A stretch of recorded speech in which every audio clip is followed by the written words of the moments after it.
Olá pessoal, aqui quem fala é Michele Camargo. Estamos começando mais uma aula da nossa série de termodinâmica fácil e descomplicada, desmistificando a termodinâmica. Essa é a aula 17, onde nós estaremos resolvendo o exercício sobre o ciclo de Carnot e a aplicação da segunda lei da termodinâmica. Bom, o exercício diz o seguinte: uma máquina térmica operando em regime permanente recebe 500 kW de uma fonte quente e produz uma potência de 260 HP. Então está aí a ilustração, né, desse ciclo, dessa máquina térmica. Da fonte quente vem o calor, né, que entra no sistema e é rejeitado um determinado calor para a fonte fria e é gerada uma potência de 260 HP. Calcular o fluxo de calor transferido para a fonte fria, o rendimento térmico da máquina, a variação de entropia que ocorre na fonte quente e na fonte fria, cujas temperaturas são 400 graus Celsius e 50 graus Celsius. E por fim, a máquina térmica é de Carnot? Então eu vou comparar o rendimento da máquina com o rendimento de Carnot. Se forem iguais, então nós estamos falando de uma máquina de Carnot. Se não, não é. Bom, vamos lá então para a resolução do exercício. Antes de começar o exercício propriamente dito, calcular, é muito importante que você coloque as hipóteses, porque um exercício ele pode estar correto ou não, dependendo das hipóteses que você considera. Então existe a chamada, em alguns livros até coloca hipóteses simplificadoras, porque se a gente for considerar os efeitos reais de fato, ficaria muito complicado a gente fazer o cálculo, né? Então a gente faz algumas hipóteses para simplificar o problema e conseguir, portanto, resultados aproximados. A gente sabe que está errando, mas a gente consegue calcular do que se a gente fosse tentar calcular com todos os parâmetros e todos os fenômenos. Então, no caso do exercício em questão, escoamento em regime permanente. Para nós, o que isso quer dizer? Dentro da termodinâmica, quando eu tenho um regime permanente, quer dizer que a variação da energia interna do meu sistema é zero. Note que está ΔU maiúsculo, então a energia interna total. Não há variação de energia interna no meu sistema. O que isso quer dizer? Quer dizer que eu não tenho acúmulo de massa e nem diminuição de massa dentro do sistema. Porque se isso acontecer, com o acúmulo de massa, a energia interna está relacionada com a quantidade de massa. Então, quanto mais massa, mais energia interna. Então, se eu tenho um acúmulo, eu teria um aumento da energia interna. Se eu tiver uma redução, seria a mesma coisa, só que do lado oposto. Eu teria uma diminuição da energia interna. Nesse caso, não. O meu sistema permanece constante, então eu não tenho variação da energia interna do meu sistema.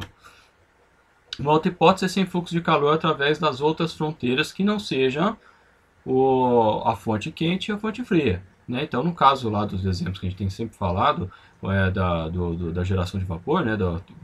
A turbina, o gerador de vapor, o condensador, bomba, etc. A bomba e a turbina são consideradas fronteiras também do meu sistema, só que eu considero que não há perda de calor nesses dois equipamentos, só nos trocadores de calores, que são a caldeira e o condensador. Neste caso, é isso que a gente quer dizer com essa hipótese.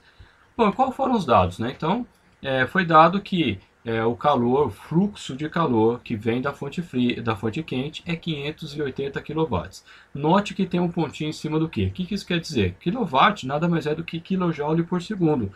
Então, eu estou considerando realmente a potência. Então, quando é potência, no caso da transferência de calor, a gente chama de fluxo de calor, que é a quantidade de energia que está sendo transmitida ou recebida por unidade de tempo. Quando é quilowatt, é kJ por segundo. A mesma coisa com o trabalho, 260 HP. HP é uma unidade de potência, né? Então o trabalho, veja que está com um pontinho em cima também, está 260 HP. Se fosse em kW, seria o equivalente a kJ por segundo. Em HP eu não sei qual é a relação em termos de unidade por segundo, mas é equivalente. E fazendo a conversão seria 193,9 kW. Só coloquei ali para a gente relembrar que um HP é igual a 0,7.457 kW. Eu ressalto também que existe o CV. CV é uma coisa, HP é outra. HP, se fosse traduzir, é horsepower, então seria cavalo de potência, enquanto que o CV é cavalo-vapor. Um vem do sistema técnico, que está caindo de desuso, e o HP vem do sistema inglês, né? Então, horsepower é do sistema inglês. São parecidos em termos de valor, mas não é a mesma relação. O CV, se não me engano, é 0,73 alguma coisa, não me recordo agora de cabeça. Eu estou ressaltando isso aqui porque vai acontecer, você como engenheiro vai lidar com situações que vai vir informações com outras unidades. Então você tem que estar esperto para comparar essas unidades e ver qual que é a equivalência para o sistema que você está considerando. Bom, temperatura 400 graus Celsius, que fazendo a conversão 273, veja que eu coloquei a relação ali de Kelvin para grau Celsius. Veja que não é grau Kelvin, não existe grau Kelvin, só existe Kelvin. Então, Kelvin é igual a graus Celsius mais 273,15. Esse vírgula 15 é para ser exato, exato, exato, né? Então, existem alguns professores que exigem que seja nesse grau de precisão, alguns professores não. Eu vou considerar 273, mas coloquei 273,15 para que você saiba que não é exatamente 273. Bom, a temperatura da fonte fria, 50 graus Celsius, fazendo a conversão, 323 Kelvin. Bom, as equações. Que equações eu tenho? Sempre é bom relatar ou escrever as equações que eu vou lhe dar, porque fica mais fácil de visualizar. A primeira lei da termodinâmica eu tenho que a energia que entra menos a energia que sai, igual a variação da energia interna. Lembrando que o E maiúsculo, aqui é tudo energia total, é uma parcela de calor mais trabalho mais energia mecânica. E que é o Ezinho, que é a massa vezes o Ezinho. O Ezinho, por sua vez, também é composto de 3 parcelas, que seria a parcela da energia cinética, V ao quadrado sobre 2, mais a parcela da energia potencial, G vezes Z, mais a energia interna do meu sistema ou daquele ponto que eu estou considerando. Então, lembrando, coloquei só para lembrar, né? A gente não vai estar utilizando aqui, mas só para fazer lembrança. Bom, veja bem, o rendimento vai ser a potência dividido pelo calor da fonte quente. De um modo geral, rendimento é sempre o que eu aproveitei por aquilo que eu tinha disponível, né? Então, o que eu tenho por aquilo que eu deveria ter, né? Então, no caso aqui, qual que é o calor? Qual que é a energia maior que eu tenho no meu sistema? É o calor que vem da fonte quente, o fluxo de calor que vem da fonte quente. O que eu tenho de útil do ponto de vista de utilização? O trabalho. Nesse caso, o trabalho seria a minha unidade útil, que é o que eu vou transformar, por exemplo, na turbina a vapor, seria a energia, o trabalho na ponta de eixo, que a gente até explicou porque que o eixo girando é potência. E eu posso calcular de uma outra forma, que é o que? Eu tenho que o calor total ele é transferido parte para trabalho e a outra parte para a fonte fria. E nesse caso é o que a gente fez ali, o calor que eu tenho da fonte quente, menos o calor que vai para a fonte fria, é equivalente ao trabalho. O rendimento de Carnot é temperatura da fonte quente menos temperatura da fonte fria, dividido pela temperatura da fonte quente.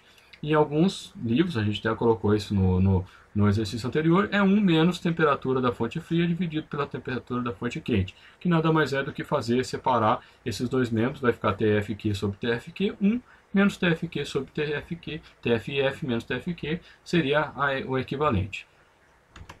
E a variação da entropia, ΔS, que é de entropia, do inglês entropy, é dQ sobre T. Nesse caso, no exercício anterior, na aula anterior, a gente colocou ΔQ. Aqui a gente colocou dQ porque a gente vai considerar a situação mais simples possível, mas o dQ poderia ser uma transferência de calor vinda por radiação, convecção ou condução. Nesse caso a gente não está considerando qual é o tipo que está acontecendo, normalmente tem a combinação deles, e também se é unidirecional, bidirecional ou tridimensional. A gente não está considerando aqui, né? Como se fosse unidirecional, é o que nós estamos imaginando nesse caso. Lá em transferência de calor é a disciplina que a gente estuda como que o calor se transfere, né? Aqui a gente não está se importando com isso neste momento. Bom, vamos então para a resolução, né? A resolução eu tenho calculando o calor da fonte fria. Pela primeira lei da termodinâmica, eu tenho que energia que entra menos energia que sai igual a ΔU. Então vai ficar o que entra? Calor da fonte quente no meu sistema. O que sai? O calor da fonte fria. E o trabalho que sai é o trabalho da potência de eixo ali. Tudo isso igual a zero. Fazendo a separação, o calor da fonte fria é igual ao calor da fonte quente menos o trabalho. Fazendo a continha, eu vou ter então que 580 menos 193,9, o fluxo de calor que vai para a fonte fria, 386,1 kW. Calculando o rendimento térmico da máquina. Rendimento é a potência de eixo dividido pelo fluxo de calor da fonte quente. Então vai ser 193,9 dividido por 580. Isso dá 0,337, que seria então, fazendo a conversão, o rendimento 33,4%. De repente você está falando, nossa, é só isso? É, só isso. Máquina térmica normalmente é 1/3 de aproveitamento de modo geral. As máquinas térmicas mais eficientes, o cogeração vai para os 40%. O Carnot, a gente vai fazer a conta, vai ficar em torno dos 50% aí, que é o máximo que um sistema térmico consegue. Bom, continuando então, calculando a variação da entropia. Na fonte quente, eu tenho que o DSFQ, que é a variação da entropia na fonte quente, é igual a menos 580 dividido por 673. Então, fazendo a conta, a variação da entropia na fonte quente menos 0,861 kWK. Fazendo na fonte fria, pela mesma forma, ΔS FF, a entropia na fonte fria, vai ser 386,1 dividido por 323, que é a temperatura da fonte fria. Que então eu tenho a variação da entropia igual a 1,195 kWK. Aí vem a questão que não quer calar. Por que a entropia na fonte quente tem um valor negativo? Eu usei o valor negativo. E a entropia na fonte fria eu considerei o valor positivo. Isso aqui é muito simples. Lá no começo das aulas de termodinâmica, a gente comentou que existe uma convenção de que o calor que entra no sistema, ele entra como mais. O calor que sai, ele entra como menos na fórmula. Aqui a gente está fazendo o ponto de vista da fonte. Então a fonte quente, ela está perdendo calor para o meu sistema. Que a fonte quente, ela não faz parte do meu sistema. É ela que transfere calor para o meu sistema. O que faz parte do meu sistema? No caso aí do sistema de geração de vapor, é o gerador de vapor, a caldeira.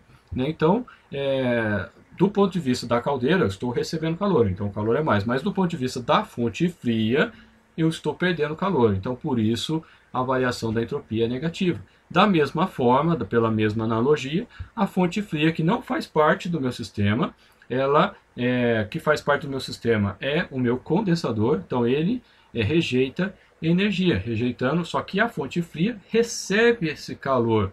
Né? Então, a fonte fria seria justamente o outro fluido que eu tenho no trocador de calor, no condensador, que retira o calor então da água do meu sistema. Então, ele é positivo porque a fonte fria ela ganha calor, então com isso aumenta a entropia do meu sistema. Bom, continuando então o exercício, calculando o rendimento de Carnot, que é a última questão.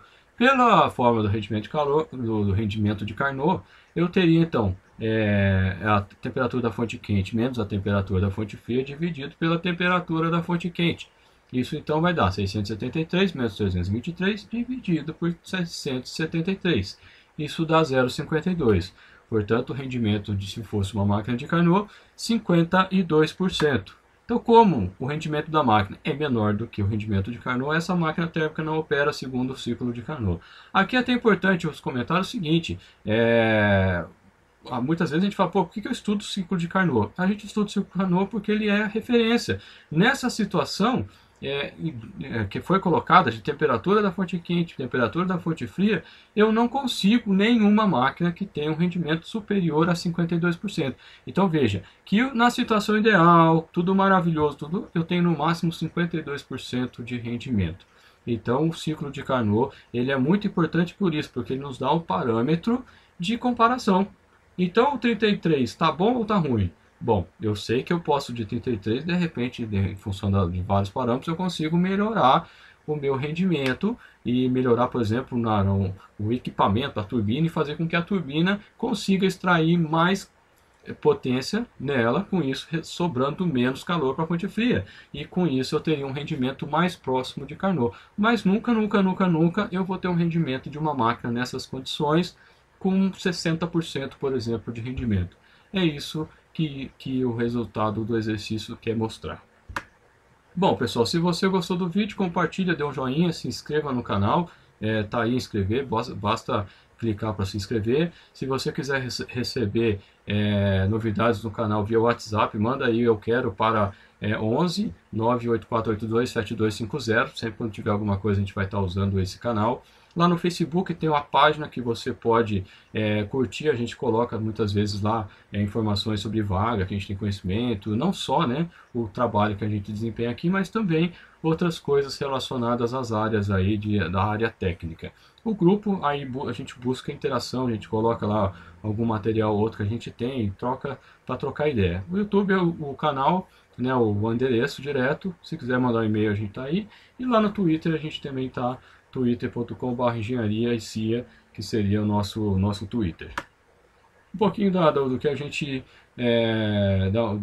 que nós somos, Então, engenheiro mecânico, sou desde 2005, faz quase 12 anos aí, experiência em venda técnica pela Universidade Federal de Itajubá. Finalizei esse ano um MBA em marketing pela Fundação Getúlio Vargas. Tenho 5 anos de experiência como professor e venho trabalhando aí nos últimos 3 anos como tutor online, que não sou produtor, sou apenas o profissional que ajuda os alunos durante o curso lá na parte online.